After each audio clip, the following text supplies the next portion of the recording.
People often think that what a scientist wants is to get the picture. And that's true to some extent, because it's the picture you can publish, and the picture that help the person who works with you get a job.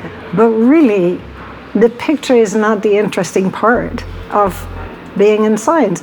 It's putting the puzzle pieces together. That's where the fun is. And then, yeah, it's done. That's a satisfying moment when you go back and you sit like this, and it's like, oh, look, nice, right?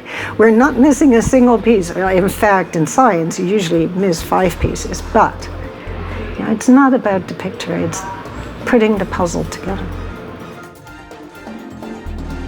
When I started thinking about telomeres, it seemed like a simple problem, although mysterious to me. So here's the problem. Telomeres are the end of a chromosome. So you have this DNA strands, these 2 DNA strands that are in a double helix, and then it ends. And there's a problem with that. The problem is that cells could recognize that end of the chromosome as broken DNA. And then they would go and repair it, or they would set off an alarm to stop the cells from dividing. And none of that is good.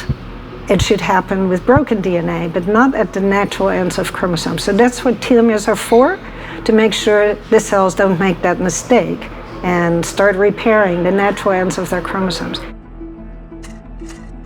So the more we started researching how this works in cells, the more complicated it became. So now we understand that the whole problem is solved by a protein complex. This protein complex we discovered and called shelters the ends. And the protein complex does something very special. It takes the end, rolls it back, and tucks it in.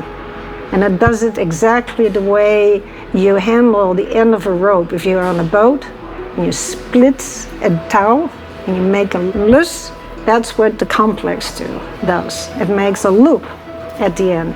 And we still don't really understand how it does it, and what the rules are, and exactly when it does it. So there's just so much more to the problem than we originally anticipated. My plan was to return to Holland. I had the funding to go back. But then once I was here, I realized things were quite different in the US compared to Holland in that time. Here in the US, for the first time, I saw successful women in science. I'd never seen a woman run her lab. And that's what I saw at UCSF, and it made me realize that maybe I could do that too, and maybe the US was a better environment for a woman in science.